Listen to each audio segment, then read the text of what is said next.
Bonjour et bienvenue dans Cybercast, votre rendez-vous avec la cybersécurité en Côte d'Ivoire, en Afrique et dans le monde.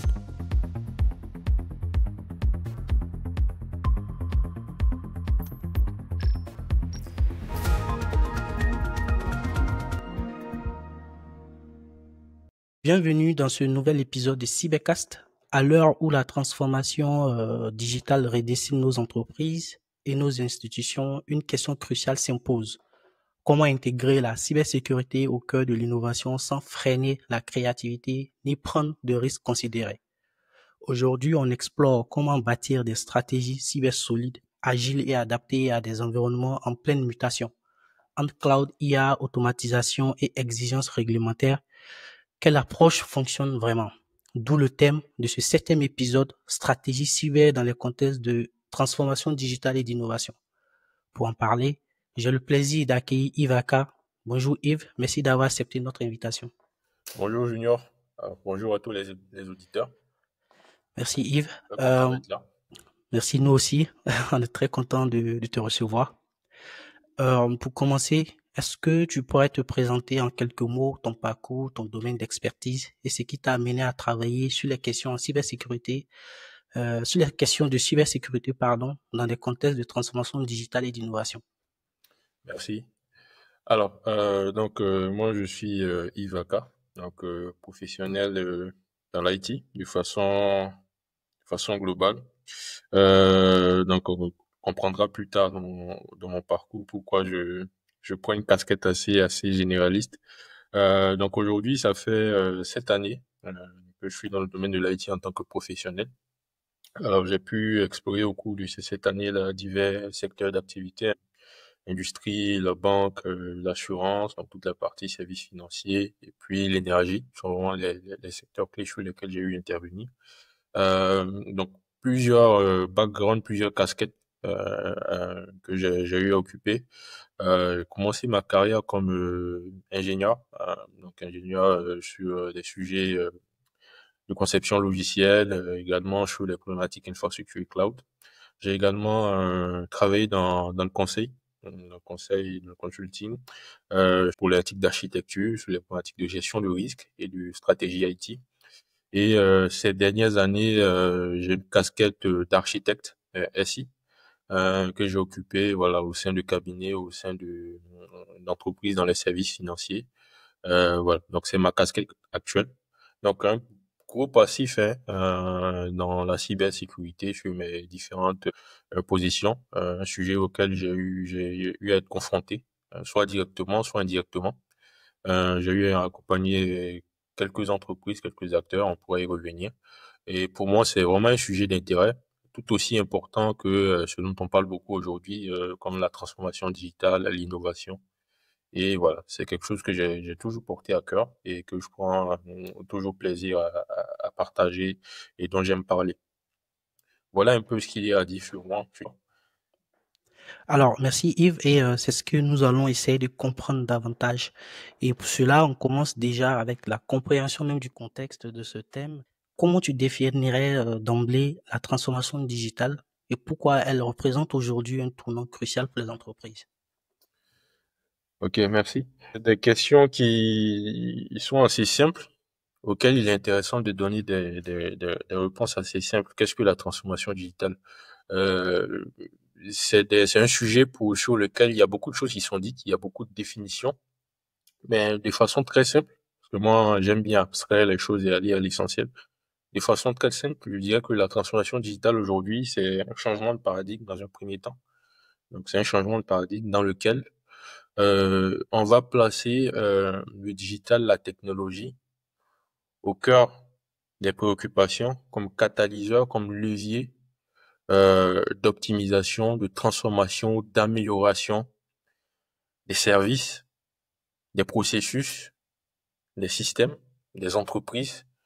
Donc, tout ce qui a pour but de produire une quelconque valeur pour le marché. Donc, la transformation digitale aujourd'hui vient répondre à la question de comment on utilise les dernières avancées technologiques de façon à libérer ou bien atteindre le plein potentiel de ce qu'on a comme produit, comme service comme processus sur le périmètre dans lequel on agit. Et ça va s'appuyer sur plusieurs éléments que je vais essayer de citer pêle-mêle et sur lesquels peut-être on pourra revenir par la suite. Des éléments purement technologiques.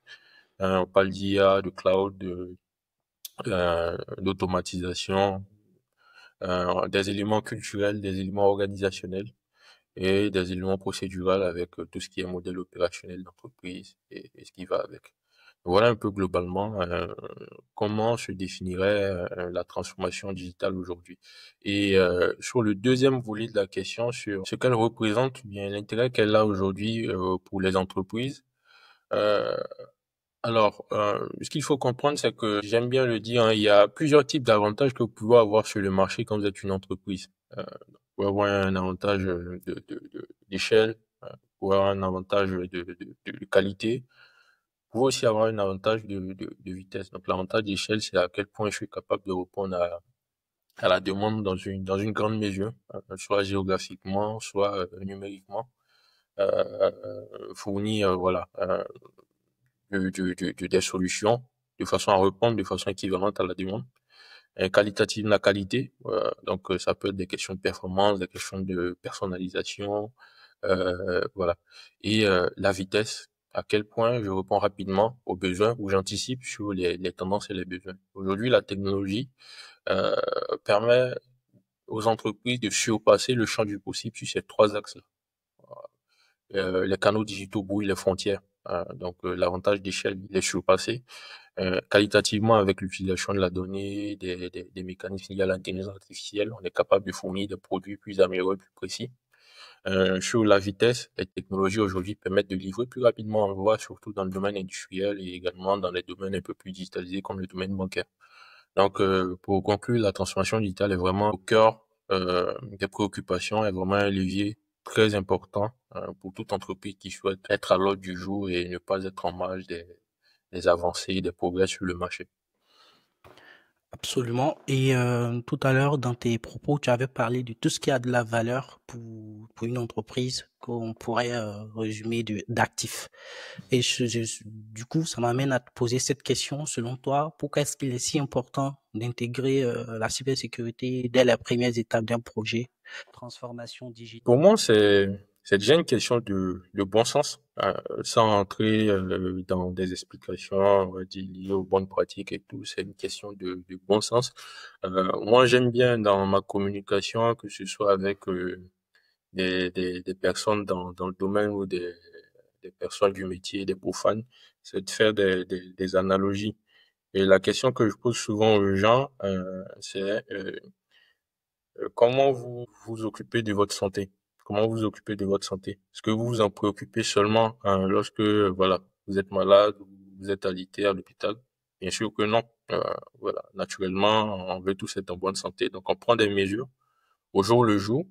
On essaie d'anticiper sur certains risques. Quand on est fatigué, on prend du repos. On fait attention à son alimentation. Donc, on identifie les risques, on prend les mesures pour pouvoir les gérer dans la mesure du possible. Et quand on identifie ou on commence à détecter certains signes avant-coureurs d'une défaillance, tout de suite on prend des mesures encore plus fortes. Donc c'est pareil.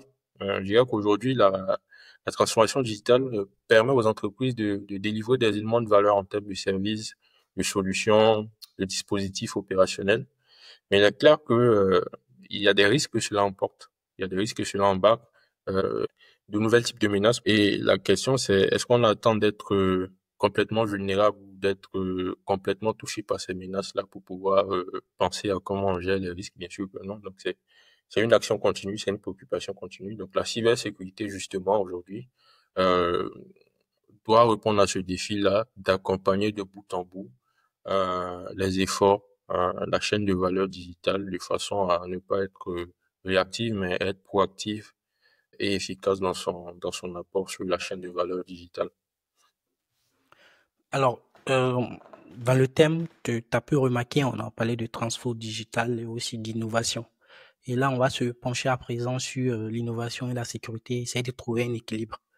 Du coup, comme tu le sais, hein, aujourd'hui, lorsqu'il y a une intelligence artificielle dans un projet, voilà, on dit c'est de l'innovation, on a apporté quelque chose de plus.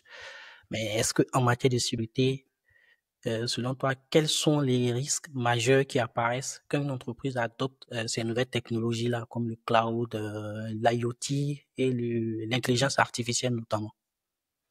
Merci, c'est une question intéressante. Alors, déjà, je pense que le terme innovation, il est important de le cadrer parce que souvent on y met tout et n'importe quoi. Euh, Aujourd'hui, on appelle beaucoup de choses l'innovation alors que ça, en réalité, c'est pas forcément de l'innovation, c'est peut-être de l'optimisation, du changement.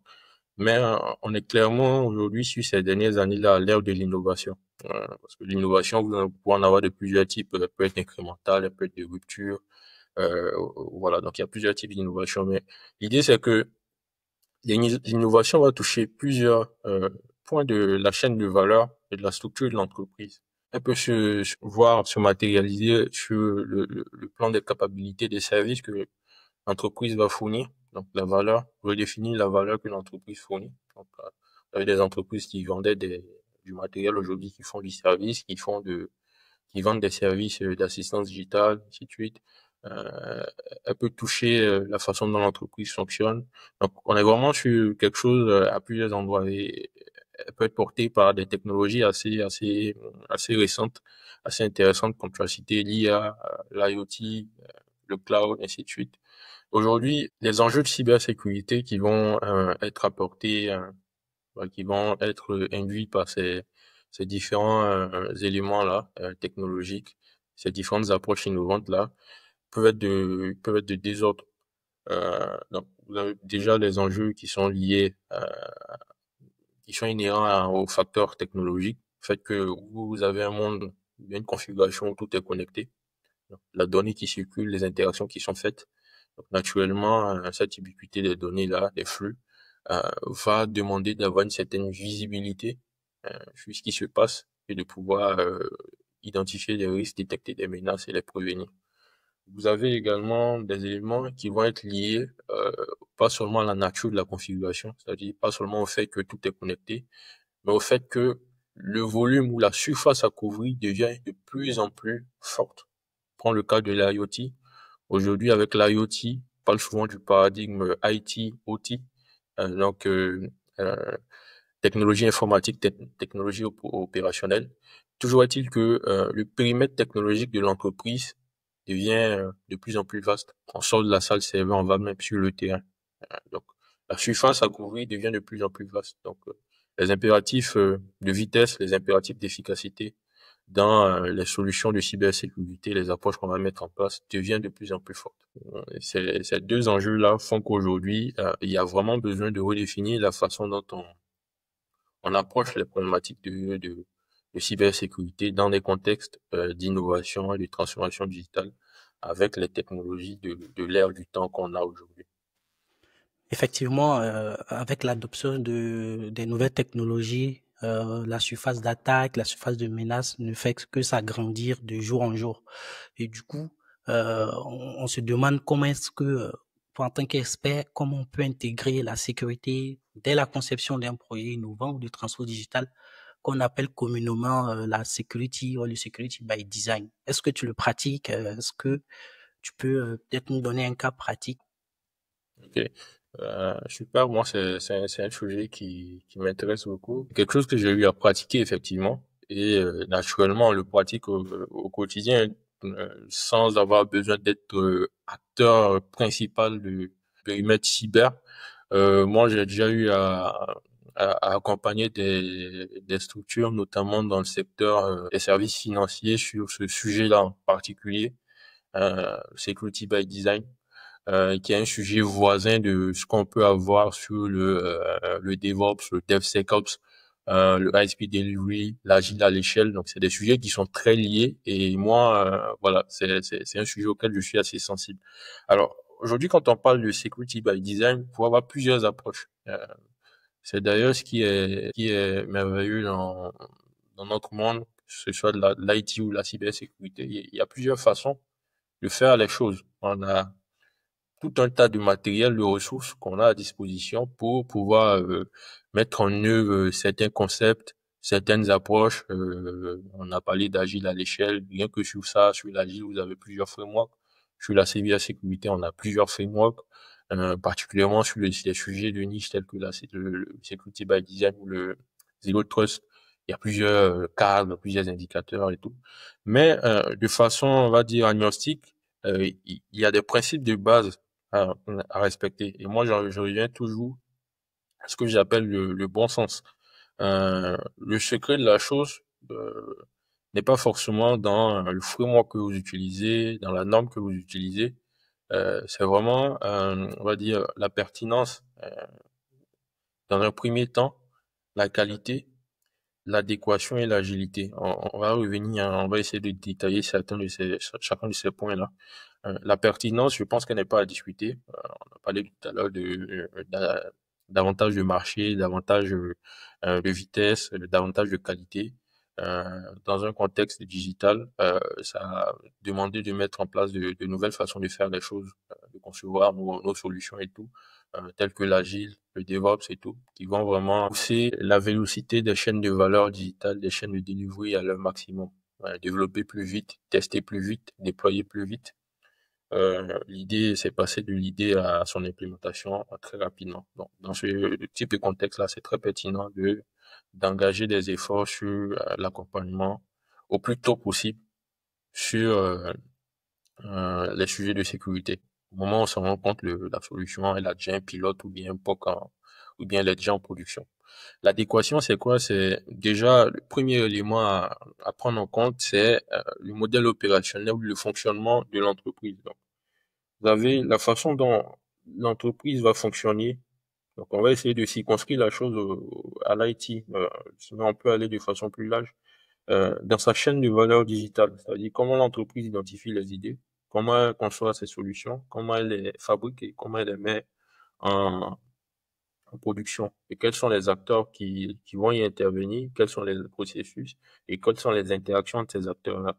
C'est important parce que c'est quelque chose qui varie d'une entreprise à une autre. Selon le contexte dans lequel vous êtes, le fait de vouloir, par exemple, intégrer une démarche de gestion des configurations sécurisées ou de pen testing peut présenter plus ou moins de difficultés.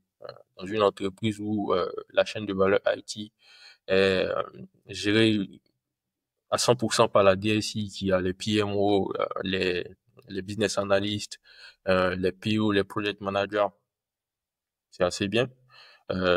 Ça présente moins de difficultés. Dans une entreprise où il y a une hétérogénéité, où vous avez plusieurs lignes métiers qui vont converger pour mettre en œuvre des solutions avec une forte collaboration entre les métiers de l'IT, pour arriver à voir comment on concilie les approches lorsqu'on met en place une stratégie security by design. Donc, au niveau de l'aspect concret de la chose, c'est quoi?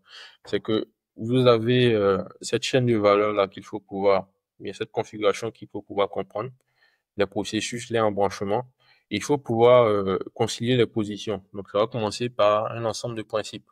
Aujourd'hui, la plupart des entreprises ont des PSSI et tout, qui situent des principes des applications d'avec tester avant d'aller en production, ainsi de suite. Mais de ces principes-là, il faut pouvoir sortir en fait trois éléments à minima pour pouvoir sortir des procédures. Ces procédures-là, c'est quoi? Elles vont définir le séquencement des activités. C'est-à-dire que pour pouvoir produire une solution, voilà les étapes par lesquelles on passe. Et voilà les steps de sécurité qu'on veut pouvoir embarquer sur ces étapes-là pour à minima vérifier de bout en bout ou bien en différents points la qualité ou bien l'aspect sécurité de la chose.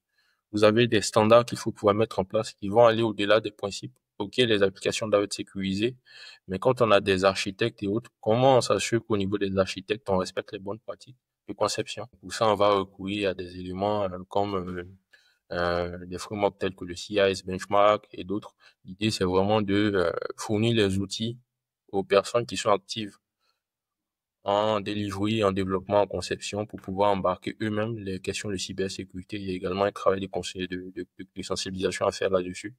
Le troisième élément, on va dire, c'est des contrôles.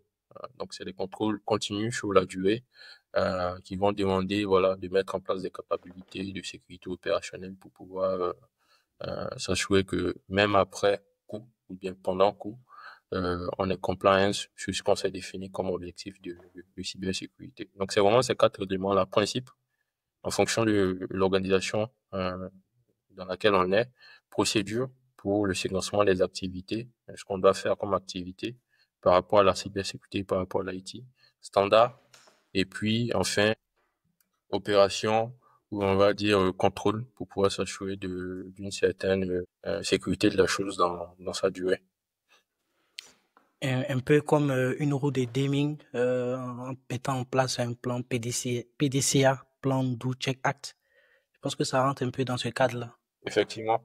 Donc, l'aspect planification, effectivement, tu as raison, c'est que il va veiller à l'alignement parce que souvent moi, pour ceux qui travaillent dans la cybersécurité, j'ai souvent une petite peine parce que je me dis bon, souvent on est dans un contexte où on se rend compte que on parle souvent des questions de budget. Il y a plein de mèmes qui circulent sur Internet hein, avec les CRSSO, les RSSI qui défendent des budgets. C'est que on cherche à produire de la valeur, de la marge financière et le coût de la protection ne doit pas excéder le coût du risque qu'on cherche à couvrir. Donc souvent, c'est important de prioriser, d'aligner ce qu'on a comme orientation cyber par rapport aux enjeux. Une entreprise qui fait du move to cloud, il y a les problématiques zero trust à regarder. Mais une entreprise qui fonctionne en système fermé, est-ce qu'on va investir des trucs dans les stratégies zero trust, par exemple? Donc, cet aspect PDCA là, l'aspect plan pour moi est vraiment, vraiment important. Parce qu'il y va de la pertinence, comme je l'ai dit, de tout ce qui va découler, que ce soit du zero trust ou du security by design. Aujourd'hui, on parle de la cyber. On va essayer de se pencher encore sur la cybersécurité de manière générale. Hein. On le définit entre que on le scinde dans deux grands domaines, la partie blue, la partie red, ou encore la partie défensive ou offensive. Et puis, on essaie de faire parfois le mix pour avoir le purple team. Voilà, le mix des deux.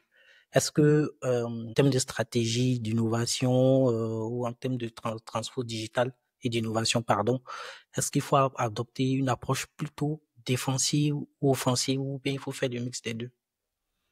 Bon, moi, il y a quelqu'un qui disait, je ne me rappelle plus c'est qui, que dans le domaine de l'IT, la meilleure réponse que vous pourrez apporter à la plupart des questions, c'est ça dépend. Donc, ça dépend. Ça Pas faux. dépend toujours. Ça Ouais. dépend toujours. Pour moi, il faut un mix de tout. Je prends une petite analogie encore, si tu me permets, c'est dans le contexte de la sécurité des États. C'est quelque chose qu'on voit autour de nous, c'est que on a plusieurs, on va dire, plusieurs types d'approches qui sont mises en œuvre pour garantir la sécurité d'une nation. Donc, vous avez la police pour maintenir l'ordre à l'intérieur des villes et tout. Vous avez la gendarmerie. Vous avez souvent des forces d'intervention spéciales pour des menaces au niveau nation, dans la nation, des prises d'otages et autres, des forces d'intervention rapides. Vous avez des forces d'intervention qui vont protéger les limites du territoire. Donc, généralement, c'est l'armée qui va protéger le territoire contre les menaces extérieures ou aller conquérir ou aller défaire des adversaires en zone hostile. Et là encore, vous avez plusieurs types de branches, l'armée de l'air, l'armée des terres, ainsi de suite. Vous avez le renseignement intérieur qui va traquer les menaces, pour celles qui ne sont pas explicites et anticiper, déjouer des plans et tout. Donc l'idée c'est celle-là, c'est que pour avoir une sécurité la sécurité à 100% n'existe pas, mais pour avoir une sécurité optimale, vous êtes obligé de jouer sur plusieurs tableaux, de mettre en œuvre plusieurs types de, de, de, de Approche. capacités, voilà, d'approche d'équipe. Donc pour moi, l'approche offensive et l'approche défensive s'imposent. Elle s'impose. Maintenant, comment ça s'équilibre? Ça dépend. Ça dépend. Je veux dire, vous êtes une entreprise, il faut voir en fait plusieurs facteurs. Bon, pour moi qui fais de l'architecture, souvent il y a des éléments que je regarde par exemple pour profiler des entreprises. Il y a ce que j'appelle l'écosystème qui est lié à l'industrie dans laquelle vous êtes. L'écosystème, c'est-à-dire que l'écosystème bancaire est différent de l'écosystème minier qui est lui-même différent de, par exemple, l'écosystème e-commerce. Dans un écosystème minier, vous avez des types de solutions qui sont différentes de celles que vous avez chez les banques, qui vont être des solutions plus orientées industrielles. Vous aurez un fonctionnement qui est un peu plus fermé. Si vous êtes une entreprise qui fait de la mine, par défaut, mais vous faites du e-commerce, vous avez un fonctionnement qui est plus ouvert parce que vous allez intégrer des fintechs, des moyens de paiement, vous avez intégré des services cloud, des services IA, ainsi de suite. Euh, Vous allez intégrer d'autres types d'acteurs, d'autres SI. Donc, l'écosystème est important. Il y a la surface technologique. Donc, quels sont les types de solutions, les types de services qu'on met en place? Donc, pour une banque, vous allez forcément avoir des applications mobiles qui sont accessibles aux clients. Des applications mobiles qui se connectent directement. Bon, on passe bien sûr par des API, des couches web services, mais on interagit avec le core banking et les plateformes monétiques. Donc, il y a un sujet là-dessus, parce que l'envergure de la menace est différente. Et ensuite, vous allez avoir enfin euh, ce que moi j'appelle l'intensité technologique. À quel point nos systèmes sont sollicités. Vous êtes dans la banque, vous avez une activité très transactionnelle où chaque jour, vos systèmes cœur critiques qui portent votre activité sont sollicités par des personnes extérieures. Donc, le niveau d'intensité technologique est supérieur à celui, par exemple, d'un acteur qui fait encore une fois de la mine. Donc, en fonction de ce type de menace-là, pour moi, de ces profils d'entreprise-là, l'équilibrage entre défensif et offensif est différent. Mais l'idée, pour moi, c'est qu'il faut pouvoir concilier les deux. Les approches de threat hunting aujourd'hui permettent, par exemple, d'être très proactif dans la détection des menaces.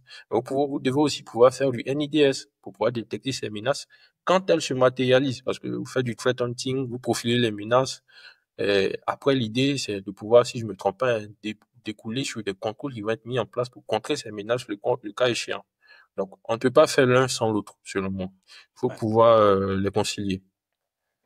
Effectivement, et je pense que le cadre que tu as posé là en prenant l'exemple d'une nation, c'est franchement c'était un très beau schéma. Ça permet de bien comprendre pour ceux qui sont pas très professionnels, ceux qui comprennent pas bien le domaine de la cyber. Du coup, tu as ouvert un pan de notre épisode qui est en quelque sorte, tu as commencé à parler un peu des bonnes pratiques sans toutefois rentrer.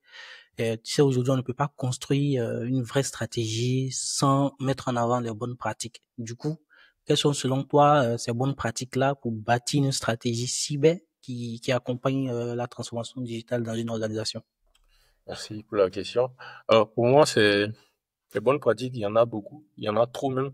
Parce que au final, on finit par s'y perdre. Il y en a beaucoup. Parce que la cybersécurité, c'est un sujet d'intérêt. Il y en a beaucoup. Moi, je vais parler des bonnes pratiques. On les prend souvent dans les normes. Hein. On va parler des normes ISO, la 27001 qui est assez connue, du NIST, NIST, du CIS, du PCI DSS pour ceux qui sont dans les services financiers. Il y a d'autres cadres voisins qui sont pas forcément liés à la cybersécurité, mais qui sont indépendants, qui y sont applicables comme le COVID. Bon, il y en a beaucoup. Et souvent, on s'y perd. Soit on s'y perd en voulant un dispositif un peu trop parfait, ou bien on essaie d'identifier le framework ou bien la bonne pratique magique et on applique comme une recette. Et bon, c'est pas seulement de la cybersécurité, mais il n'y a aucun domaine où cette approche-là marche. Donc pour moi, les bonnes pratiques pour bâtir une cybersécurité, une stratégie cyber qui accompagne vraiment la transformation digitale de l'entreprise, je vais les résumer en trois points clés. Mais avant, la question elle est bien parce qu'on parle d'accompagner la transformation digitale de l'entreprise. C'est bien de rappeler que dans la structure d'une entreprise et autres, euh, l'entreprise ne fait pas de l'argent en faisant de la cybersécurité. Concrètement, la cybersécurité ne rapporte pas de revenus à l'entreprise. Elle évite des risques, elle évite des pertes, mais elle ne rapporte pas de revenus à l'entreprise. Donc, ce qui fait qu'aujourd'hui, elle est d'une certaine façon subordonnée à l'orientation que l'entreprise prend sur sa production de valeur et en contexte de transformation digitale sur sa stratégie digitale. Donc, de ce fait-là, il y a le premier point qui est l'alignement. Pour moi, c'est dire quoi concrètement? C'est dire que selon le profil de l'entreprise, selon la stratégie de l'entreprise, ce qui s'impose comme orientation, et là je parle bien d'orientation, je parle même pas de solution autour, je parle d'orientation, de stratégie cyber. Parce qu'on est d'un secteur hautement réglementé comme la banque. De facto, vous êtes une banque, vous êtes une assurance, vous êtes une entreprise étatique, vous avez un socle de sécurité qui s'impose à vous, qui est composé à minima de contraintes réglementaires, donc de contraintes que vos régulateurs vous imposent. Voilà. Donc, vous êtes une chaîne de magasins, peut-être que vous n'avez pas ces contraintes-là, mais vous êtes dans les services, vous êtes dans le service public, vous avez par défaut déjà, ça c'est un socle sur lequel vous devez construire votre stratégie cyber. C'est l'hypothèse de départ. Si je suis une banque, j'ai les directives de la CEDEAO, de la BCEAO, j'ai les directives du SWIFT, j'ai le PCI DSS qui s'imposent à moi. Donc, c'est par-dessus que je vais construire ma cybersécurité. Donc ça, c'est le premier point d'alignement, le socle de sécurité, en fonction du profil de l'entreprise. Et en fonction de la stratégie digitale de l'entreprise, il faut trouver un degré d'alignement. Parce qu'une entreprise qui veut fonctionner, faire de la croissance par synergie, en s'intégrant à plusieurs acteurs, en combinant les meilleurs services de divers acteurs, comme une entreprise de e-commerce qui prend un service de paiement ici, qui prend un service de suivi de paquets ici, qui prend un service d'hébergement là-bas. Donc, vous avez une stratégie digitale qui va demander de l'interopérabilité, de l'intégration à d'autres SI. Donc, dans ce cadre-là, il y a des orientations cyber qui s'imposent, telles que le Zero Trust qui s'impose à vous. Il y a des orientations qui s'imposent telles que tout ce qui est lié à la gestion des, on va dire, des ententes transfrontalières. Par exemple, je ne connais pas forcément, mais je sais que quand vous intégrez des services qui ne sont pas sur votre territoire, vous avez des contraintes qui s'imposent à vous. Donc, il y a ce premier pilier-là qui est l'alignement dans la construction de la stratégie cyber. Le deuxième pilier pour moi qui est, on va dire, la déclinaison ou la planification, c'est qu'on a nos orientations. Mais ce qu'on fait pas généralement, c'est de pouvoir les opérationnaliser. Dit que vous avez vos orientations, vous avez un socle dans lequel il y a des ISO 27001, vous faites vos PSSI, vos politiques de sécurité SI, c'est super, vous faites vos documents de haut niveau que vous partagez aux différents acteurs, aux DSI, et ainsi de suite. Après, il faut opérationnaliser. On a parlé de security by design qui est un cas d'usage. Il faut pouvoir opérationnaliser. Vous dites que les données doivent être cryptées, l'accès aux données doit être tracé. Il faut l'opérationnaliser. Il faut que les architectes ou les directions de conception digitale dans leur projet sachent qu'elles doivent embarquer des fonctionnalités, des mécanismes d'audit sans qu'on ait besoin de connecter un SIEM. L'application doit s'auditer, l'application doit avoir des traces de log, ainsi de suite. Donc, l'opérationnalisation, pour moi, c'est là où elle diffère de l'approche qu'on a communément, c'est que on va avoir, on va dire, quelque chose qui est particulier par rapport à la façon dont on fonctionne au niveau de l'IT, au niveau du métier, ainsi de suite. Donc, on va aller piocher dans les meilleures pratiques, mais on va aussi réfléchir à nos propres cas d'usage. On ne va pas seulement voilà, balancer des contrôles COVID, des contrôles NIST et autres. On va vraiment chercher à voir comment techniquement ça s'implémente. Et pour moi, il y a le troisième volet qui est, on va dire, l'amélioration continue ou l'adaptation continue qui doit se faire dans un cadre de co-conception avec l'IT et autres. Une DSI qui est sensible aux enjeux de sécurité va les prendre à bras les corps et va chercher des moyens de pouvoir les intégrer, de pouvoir y répondre dans chacune de ces initiatives. Pareil pour le métier. Donc, le cadre de gouvernance, pour pouvoir suivre les risques, pour pouvoir suivre les changements, pour pouvoir suivre les chantiers au niveau IT, il est important, il intervient dans ce cadre-là. Et pour moi, tant qu'on ne couvre pas ces trois aspects-là, c'est-à-dire l'alignement dans l'orientation, l'opérationnalisation en définition des actions clés et le cadre de contrôle d'adaptation continue, on n'est pas sur une stratégie ou un cadre cyber qui est optimal. On va toujours laisser des failles quelque part. Donc, pour moi, c'est vraiment ça les bonnes pratiques en fait d'expérience que moi je pourrais te citer. Je sais pas si ce que je vais dire c'est pertinent, hein, c'est une idée. Est-ce que tu penses que peut-être si les régulateurs font une sorte de police, est-ce que tu penses que les entreprises vont davantage prendre à bras le corps les trois points que tu viens de mentionner? C'est un sujet, oui, c'est une option, mais il faut pas oublier que les régulateurs répondent à des impératifs systémiques et pas spécifiques à l'entreprise. Le rôle du régulateur, je pense, je vais beaucoup citer la banque et l'assurance parce que c'est les secteurs que je connais, c'est de veiller à couvrir un certain risque systémique. Parce que si demain, tu as 10 banques qui se font attaquer, il y a un sujet d'ordre économique. Par contre, au niveau de la banque, il y a des risques particuliers, spécifiques. L'application mobile banking qui n'est pas disponible parce que un hacker a pu la mettre HS, c'est de l'argent, c'est des transactions qu'on perd. Et c'est pas forcément le régulateur, on va dire, c'est pas forcément ces oignons. Donc, il y a un niveau de risque, de conscience auquel le régulateur ne pourra pas aller. Et c'est vraiment la responsabilité de l'entreprise de prendre en compte le maximum de choses. Exactement. Du coup, toujours dans le cadre de la construction des stratégies cyber, comment tu vois le rôle des équipes sécurité dans ces projets? Doivent-elles être davantage intégrées aux équipes innovation? Ok. Ça, je pense que c'est un bon point. Après, je pense qu'il y a peut-être un point que j'ai pas, qu'on n'a pas mentionné en début dans l'interview, c'est que toutes ces réalités qu'on cite là, elles diffèrent, hein, parce qu'il y a des niveaux de Ouais. maturité assez différents. Il y a un clivage assez fort dans le niveau de maturité entre ce qu'on a dans notre contexte local, donc en Afrique de l'Ouest, en Côte d'Ivoire, et du conviendra avec moi ce qu'on a dans d'autres pays, par exemple en Europe et autres. Donc voilà. Pareil dans l'organisation. Je pense que aujourd'hui, tout dépend de la maturité de l'entreprise. Euh, je l'ai dit tout à l'heure, c'est peut-être pas bon à entendre, mais la cybersécurité ne génère pas de revenus pour l'entreprise. Donc, aujourd'hui, si je veux staffer, on va dire, des gens, plusieurs ingénieurs par solution, par produit, euh, dans mon SI, tout de suite, c'est pour répondre quoi à des impératifs de vitesse, de qualité et autres. Mais est-ce que j'ai on va dire, cette marge-là pour pouvoir staffer un ingénieur sécurité par équipe produit si je fais un contexte agile?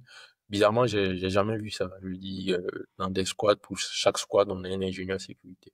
Euh, donc, pour moi, c'est pas viable. En fait, financièrement, opérationnellement, c'est pas viable. Par contre, il faut trouver le bon milieu. Pour moi, j'ai envie de dire que souvent la cybersécurité, on peut la faire, il y a une partie qui peut être faite en pilotage automatique quand les acteurs sont bien sensibilisés. Quand les acteurs sont bien sensibilisés. Donc pour moi, les équipes sécurité, dans le cadre des projets, ont un premier rôle de sensibilisation, d'éducation des acteurs, hein, que ce soit les tech leads, les développeurs, les PO, voilà, comprendre que voilà, c'est pas que les US fonctionnels qui font les choses dans la vie. Il y a des risques aussi, il y a de la correction de dettes techniques, il y a de la correction de risques cyber à faire. Et pour moi, quand les PO, les tech leads, les architectes sont bien sensibilisés, vous aurez des équipes produits, des équipes projets où les gens prennent du temps pour corriger la dette cyber, où les gens prennent du temps pour analyser les risques de sécurité qui peuvent être induits par telle ou telle fonctionnalité et où ils y mettent des ressources, des capacités pour pouvoir corriger sans qu'il y ait nécessairement besoin d'avoir des ingénieurs sécurité opérationnelle dans chaque squad en train de babysitter les ingénieurs ou les acteurs métiers. Donc pour moi, il y a ce premier rôle-là. Il y a ce deuxième rôle-là qui est important, qui est le rôle de gardien.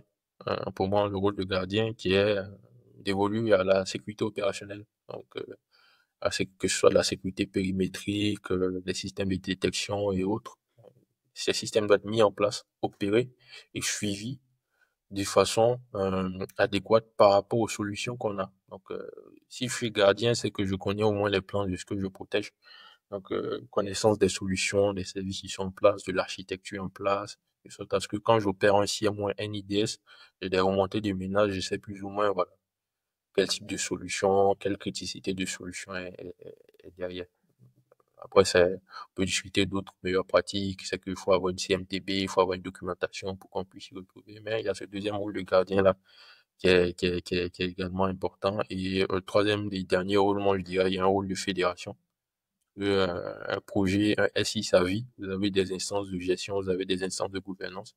Et en tant qu'acteur cybersécurité, selon la casquette que j'ai, que je sois au pilotage des risques, que je sois à la sécurité opérationnelle, je dois avoir une part active dans ces instances-là pour que voilà mon action, mon impact, l'impact de mes équipes, si je suis un RSSI, soit le plus optimal possible, sans que voilà j'ai des équipes à détacher dans chacune des squads IT ou produits de l'entreprise. Effectivement, je voulais juste faire une petite précision pour nos auditeurs, c'est que la partie où tu as dit la cybersécurité ne fait pas entrer de l'argent pour une entreprise, c'est juste de préciser pour eux que une entreprise dont le cœur de métier n'est pas la Bien sûr. cybersécurité. Bien évidemment, c'est voilà. Ouais, si je suis Kaspersky, c'est clair que Exactement. ça fait rentrer de l'argent. Exactement, c'est clair. Du coup, côté gouvernance, quel levier tu recommanderais pour assurer un bon pilotage de la sécurité dans des environnements agiles et changeants? Mhm. Gouvernance, bon, ça c'est encore un mot qui est gros, c'est tellement gros qu'on a oublié ce que c'est vraiment. On a oublié aussi comment on l'applique, et ainsi de suite. Bon, pour moi, quand on parle de gouvernance, moi j'aime bien simplifier les choses. La gouvernance, c'est trois choses. La gouvernance, c'est cadrer, donc définir l'orientation, là où on veut aller, c'est planifier, définir ce qu'on va faire, et c'est contrôler, s'assurer que c'est fait. Quand je parle de gouvernance cyber, si j'ai compris ces trois leviers-là, je comprends qu'il faut cadrer, il faut définir mes orientations. Je pense qu'on a parlé tout à l'heure dans le cadre de la stratégie cyber. Si je suis chez l'entreprise A et l'entreprise B, souvent, pour avoir fait du consulting, je fais une petite digression. J'interviens souvent dans plusieurs, en un moment en tout cas, j'intervenais chez plusieurs acteurs. Et souvent, tu te rends compte que pour faire, par exemple, la PSSI, on utilise beaucoup les templates. Parce que tu retrouves les mêmes PSSI chez les politiques de sécurité. Euh, donc, il y a le document de haut niveau qui définit les orientations de cybersécurité de l'entreprise. Tu vas les retrouver qui se ressemblent à 50-75% d'une entreprise à une autre. Donc, quand tu vois ça, tu te dis, bon, il y a un sujet parce que ils se sont pas assis pour cadrer la chose, pour orienter pertinemment la chose par rapport à leur contexte. Donc, pour moi, cadrer, quand on fait de la gouvernance cyber, c'est important. Cadrer par rapport au niveau du risque, par rapport au profil de l'entreprise, par rapport au socle de sécurité qu'on a, avec toutes les exigences réglementaires, à notre écosystème, comme on l'a dit tout à l'heure, surface technologique, intensité technologique, les orientations. Tout le monde n'est pas obligé de faire du zero trust. Tout le monde n'est pas obligé, bon, à moins que vous fassiez pas, on va dire, vous fassiez pas de projet informatique, vous faites que du run. Peut-être que vous n'êtes pas obligé de faire du security by design. On sait jamais. Mais, il y a des orientations qui cadrent avec votre contexte, il y a des orientations qui sont pas pertinentes. Donc, si vous faites de la gouvernance, vous pouvez cadrer ça. Voilà. Donc, il y a le cadrage, la planification pour moi. Vous avez une stratégie cyber pour pouvoir définir les capacités. Parce que il y a 2 ou 3 ans, j'étais en mission chez un acteur bancaire en Côte d'Ivoire. Et j'avais eu des échanges avec le RSSI à l'époque, où on était sur la même longueur d'onde. Et je lisais, par exemple, c'est la DSI, les DSI en entreprise ont ce qu'on appelle des catalogues de services. Les DSI en entreprise ont ce qu'on appelle des modèles de processus qui permettent de structurer la façon dont la DSI fonctionne avec les directions voisines, le métier, ainsi de suite, et la façon dont elle produit de la valeur. Catalogue de services avec tout ce que la DSI est en mesure de faire. Donc, c'est une façon de dire, voilà notre service, voilà ce qu'on peut vous apporter. Est-ce qu'au niveau de la cybersécurité, la fonction sécurité SI, vous avez une idée claire de votre modèle opérationnel, c'est-à-dire la façon dont vous fonctionnez? Est-ce que vous avez une idée claire de comment vous produisez de la valeur? Est-ce que vous avez une idée claire de comment vous accompagnez les autres directions de bout en bout? Les services que vous fournissez, sensibilisation, protection, détection, test et autres. Est-ce que ces services-là, par derrière, c'est adossé à un modèle, à un séquencement d'activités, à des ressources? Et pour moi, quand je fais de la gouvernance, c'est un élément que je dois être en mesure de couvrir, de mettre en place, si je fais de la gouvernance cybersécurité. Sinon, je reste abstrait. Je fais des politiques, je fais des PSSI, et puis bon. Il n'y a pas grand-chose. Et puis enfin, le contrôle, les indicateurs de sécurité. Aujourd'hui, tout se pilote par la donnée. Donc, chaque contrôle, chaque principe que j'énonce, il faut que j'ai des indicateurs pour les mesurer par derrière pour évaluer leur mise en pratique et la qualité des contrôles qui en découlent. Donc, voilà un peu ce que moi je peux dire en termes de gouvernance et c'est une approche qui cadre bien avec tout ce qui est contexte agile. Je pense que tu remontes là bien résumé avec des exemples très concrets. On va à présent se focaliser sur un aspect, sur un facteur vraiment déterminant dans la protection des entreprises, qui est le facteur humain. Tu sais, en 2021, je sais pas si tu as eu écho de cela, SolarWinds, qui est une entreprise américaine qui construit des logiciels, Il y a eu qui s'est fait pirater hein, par le biais de l'un de ses stagiaires, qui malheureusement a mis un mot de passe en clair, malheureusement sur GitHub, sur son GitHub privé, et les acteurs malveillants sont passés par ce dernier-là pour pouvoir accéder au système interne de SolarWinds. Ça fait le tour du monde. Cela montre encore une fois que, quelles que soient les technologies que vous allez déployer, quelles que soient les stratégies même que vous allez mettre en place, hein, l'humain reste le facteur vraiment, le maillon faible, on va le dire ainsi, de la cyber. Comment toi tu fais dans ton quotidien pour sensibiliser les équipes, qu'elles soient techniques ou non, aux enjeux de cybersécurité? Ouais, effectivement. Oui, oui. Je pense que le cas SolarWinds, moi, à l'époque, je l'avais appris, mais je savais pas que c'était un stagiaire. Le pauvre. Le, C'est un stagiaire, hein. Il y a, je pense que j'ai même la phrase du DG ici, lors de son interview. Il a dit, à l'époque, l'ancien PDG de SolarWinds, qui s'appelle Kevin Thompson, il a déclaré que le problème du mot de passe était une erreur commise par un stagiaire. Ils ont violé notre politique en matière de mot de passe et ont publié ce mot de passe sur un compte interne sur leur propre GitHub privé. Je pourrais t'envoyer la référence après. ouais, non, c'est assez, comment on va dire, c'est assez évocateur que ce soit un stagiaire parce que bon, généralement, aujourd'hui, on parle beaucoup de sensibilisation, cybersécurité ou autre. On sensibilise beaucoup les managers, les gens qui sont dans le truc, mais au final, c'est un stagiaire qui vient gâcher. Donc, ça montre que, comme tu l'as dit là, chaque maillon de la chaîne, euh, sur le volet humain est très important. Pour moi, je suis la partie sensibilisation. Bon, moi, en tant que personne, généralement, je suis de nature assez pessimiste, donc j'ai toujours en tête les menaces que quelque chose peut mal se passer. Mais malheureusement, tout le monde ne fonctionne pas comme ça. Vous avez une entreprise, le comptable et tout, en période de paie sur les 10 derniers jours, il est surchargé. Et, il va interagir avec deux, trois solutions, la trésor, l'appel, le SIRH, extrait ici, remettre là. Et toi, tu lui dis qu'il doit faire des mots de passe différents, complexes par solution. Bon, il met ça sur un post-it et puis tout, qu'il n'a pas le temps. Même si c'est quelqu'un d'assez conscient, franchement, à ce moment précis, là, il n'a pas le temps de réfléchir aux menaces et tout. Donc, voilà. Donc, pour moi, les gens sont pas forcément malveillants ou, on va dire, négligents. C'est que dans la réalité d'une entreprise, souvent, il y a des impératifs qui prennent le pas sur la conscience qu'on peut avoir des risques. Et, à mon avis, la sensibilisation, ça doit être déjà une affaire du quotidien. Ça doit être une affaire du quotidien. C'est pas juste des fenêtres de sensibilisation une fois par année parce qu'on a un budget pour ça. Moi, ça doit être une affaire du quotidien. Et l'affaire du quotidien, c'est quoi? C'est des communications. C'est une animation qui doit se faire, par exemple, avec, si on en a, les équipes de communication de l'entreprise.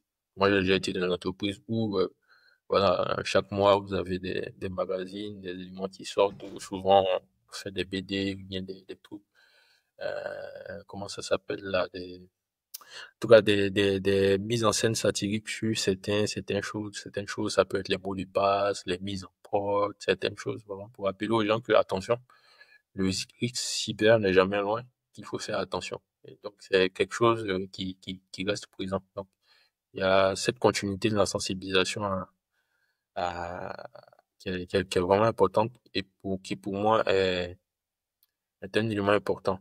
Et souvent aussi, quand on est acteur de la chaîne de valeur digitale en tant que tech lead, en tant qu'ingénieur, développeur, architecte, et on a des responsabilités sur de la conception, sur de l'arbitrage.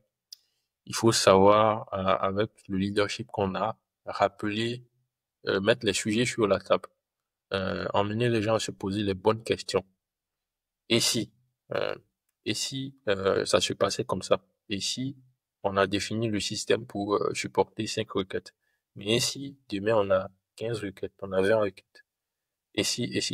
Donc il faut pouvoir avoir cette maturité-là de se poser des questions, de mettre les vraies questions sur la table et de pouvoir aussi le rappeler à ceux à ceux avec qui on interagit. Donc, au final, il y a la continuité et il y a le fait que c'est pas forcément l'affaire du RSSI ou bien du CRSSO. Et puis, c'est grâce aussi du ressort de toute personne qui a un certain niveau de leadership, de maturité, de pouvoir embarquer tout le monde dans cette prise de conscience-là. Et ça m'amène à te poser cette question ou cette rubrique-là. Quel rôle devraient jouer les dirigeants dans la mise en place d'une vraie culture de sécurité dans les entreprises? Ici, moi, je voulais même que si tu pouvais te focaliser un peu sur le contexte africain. Oui, Parce que généralement en Occident, ils n'ont pas le choix, on va le dire ici, ouais, parce qu'il y c'est a ça. il y a des régulations, il y a des exigences. Mais en Afrique, où malheureusement le constat est amer, on n'a pas, voilà, en Côte d'Ivoire par exemple, c'est maintenant qu'on vient de mettre l'ANSI. À quel moment l'ANSI va s'implanter? Il faut que les dirigeants puissent avoir vraiment cette culture-là. Ouais, c'est ça.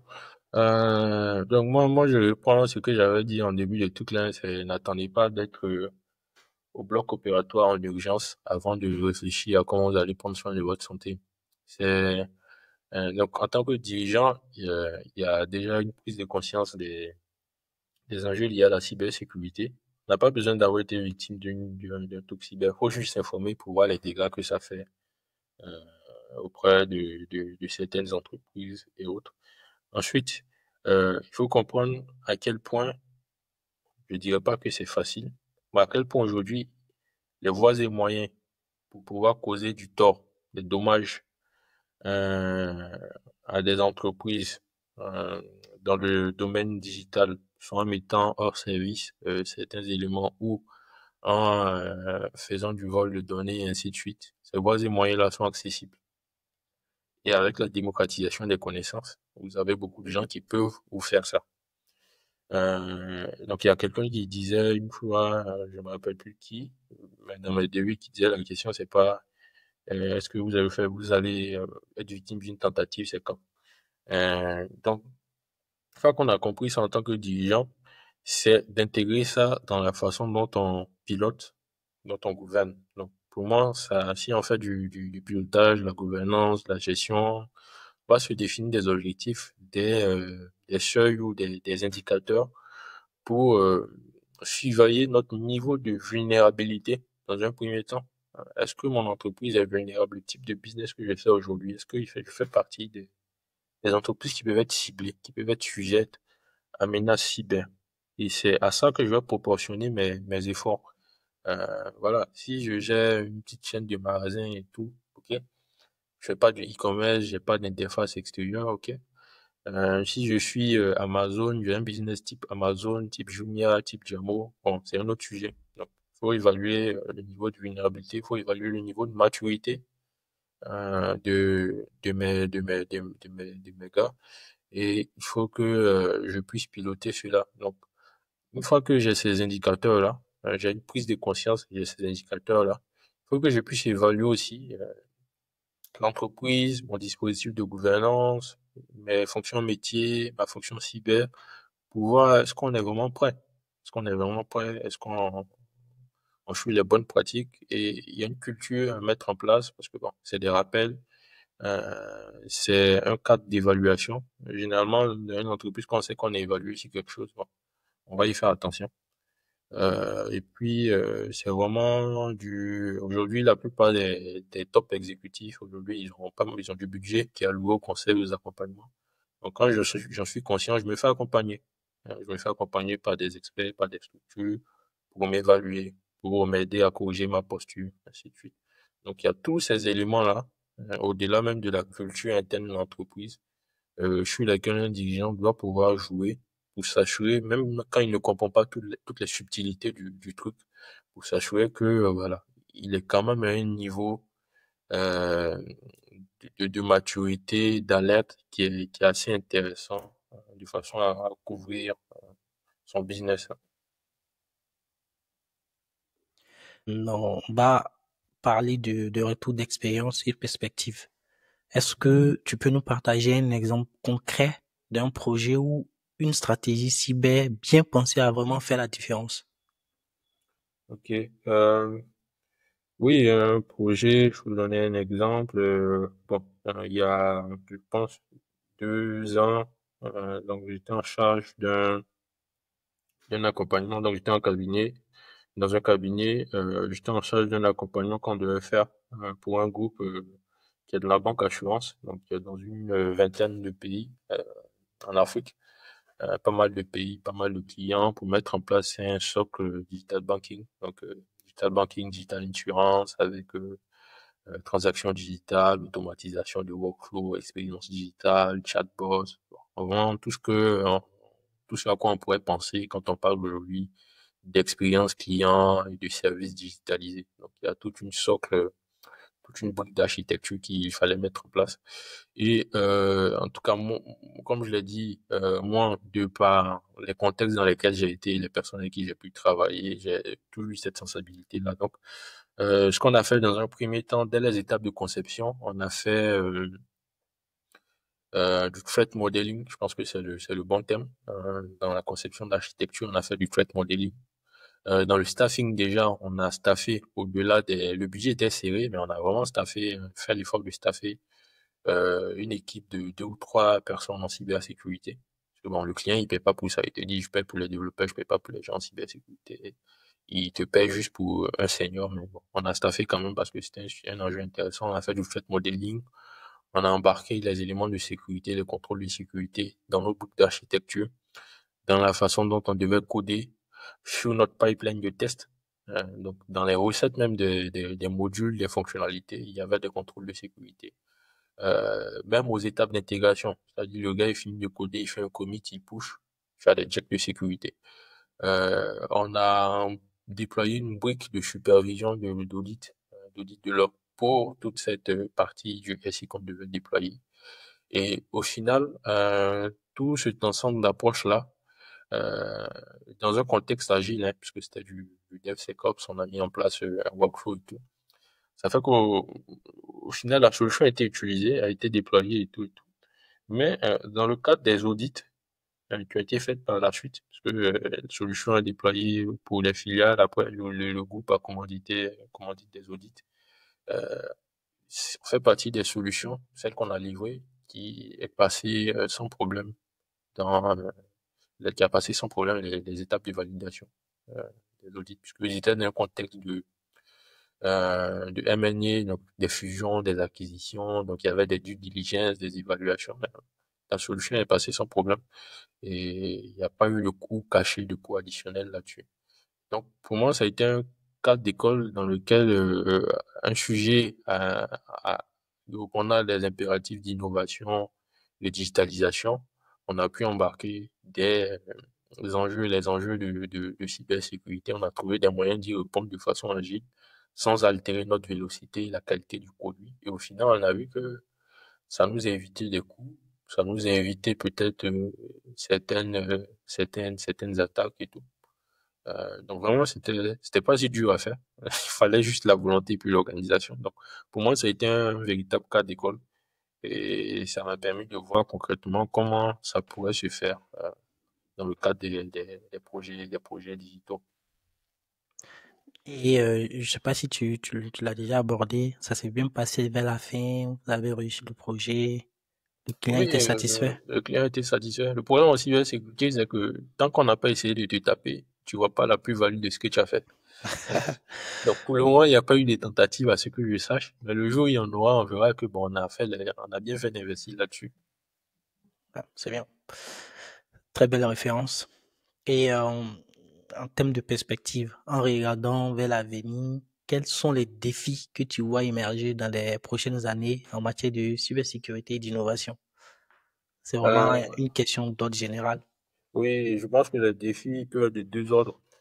Euh, il y a des enjeux d'amélioration. Donc, il faut améliorer les dispositifs existants, les rendre plus puissants, plus performants.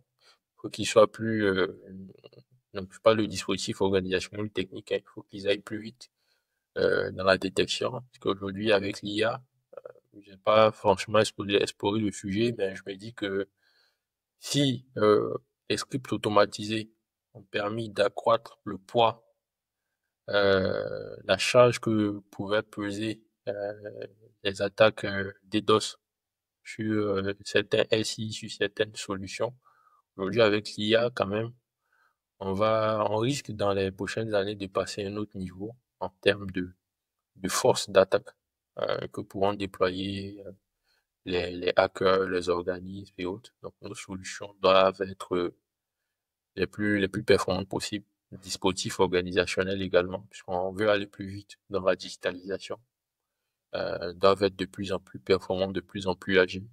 Aujourd'hui, il y a dans les approches d'innovation, tu as ce que les gens appellent des projets intrapreneuriales, des incubateurs internes, des pilotes, plein de choses. Donc, aujourd'hui, on se lève un bon matin, paf, il y a une nouvelle solution qui est en train d'être développée. Est-ce que notre modèle opérationnel cyber est capable de suivre ces éléments-là? On se lève un matin, on a un système qui est monolithe, paf, on le casse, on a 10 microservices. Donc, on passe de un système à 10 systèmes. Là où on avait une gateway en face, maintenant, il faut protéger les échanges, machin et tout. Donc, l'augmentation de la performance des dispositifs organisationnels et techniques est important. Et également, l'exploration de nouveaux champs du possible. Parce que aujourd'hui, on en parle, c'est peut-être pas encore une réalité d'informatique quantique. On a l'IA, on a les LLM, on a l'IA générative, on a plein d'autres choses. Le champ du possible tend à se repousser. Parce qu'aujourd'hui, les solutions, les moyens de sécurisation, de détection de menaces qu'on a aujourd'hui sont en mesure, par exemple, de détecter des failles qu'on peut avoir dans les gros modèles de langage, les LLM et autres. Donc, ça, c'est un sujet. On parle d'informatique quantique. Quels sont les enjeux de cybersécurité que ça va créer techniquement? Ça, c'est un sujet là-dessus, là aussi. Donc, c'est vraiment ces deux-là, progresser sur ce qui est déjà en place. Et moi, je parle surtout du contexte local, progresser sur ce qui est déjà en place en termes de qualité, d'agilité, de performance. Et puis ensuite, s'intéresser aux nouveaux usages et aux enjeux que ça va induire. Parce que clairement, on n'est pas équipé pour ça.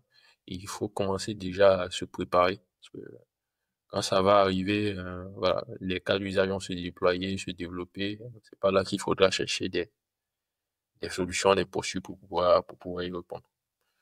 Donc, en étant réaliste, c'est ce vers quoi moi je regarde quand je me projette sur la partie cybersécurité.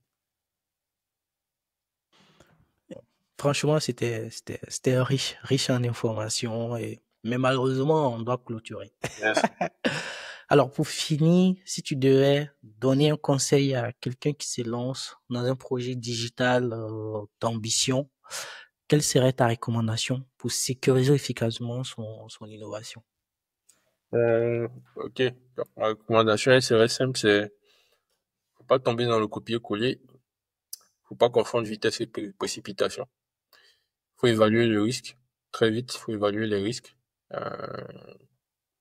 précisément par rapport à ce qu'on peut faire, on est en train de faire. Si c'est un projet, ok. Si c'est toute une factory ou toute une transformation ainsi qu'on est en train de faire, faut évaluer les risques. Il faut chercher des solutions adaptées à notre contexte et il en existe. Il faut pas avoir peur d'adapter les solutions existantes. Il faut faire preuve d'inventivité pour adapter les solutions existantes, tant dans la façon dont on opère, dans l'organisation des équipes, dans la gouvernance, dans la comitologie, dans les procédures, que dans les solutions qu'on va utiliser. Et enfin, il faut se rendre compte que c'est une affaire qui se gère dans la continuité. Euh, c'est douloureux. Mettre en place un cadre cyber, faire de la cybersécurité proprement, c'est douloureux. Parce que c'est pas quelque chose qui récompense. Ça ne récompense que lorsque tu évites un risque. Donc, il faut se donner une certaine discipline. Et voilà. Et enfin, faut pas hésiter à se faire accompagner. Parce que souvent, on pêche aussi là. Faut pas hésiter à se faire accompagner, à voir aussi comment ça se passe ailleurs, dans d'autres entreprises et s'inspirer des bonnes pratiques. Et voilà. Avec tout ça, une petite dose de bon sens, je pense que on peut, même si la sécurité à 100% n'existe pas, on peut avoir une posture sécurité qui est relativement solide et qui permettrait d'éviter ou de de mitiger la plupart des risques courants auxquels on pourrait faire face dans notre contexte local. Voilà un peu. Ouais. Donc, voilà, merci Yves pour ta Merci, disponibilité. merci Junior, Merci, merci aux auditeurs également. C'était avec merci plaisir. beaucoup. Vraiment, merci. Et je donne rendez-vous à nos auditeurs pour le prochain épisode. Restez connectés, branchés. Et si vous avez aimé cet épisode, n'hésitez pas à le liker, le partager autour de vous. Merci.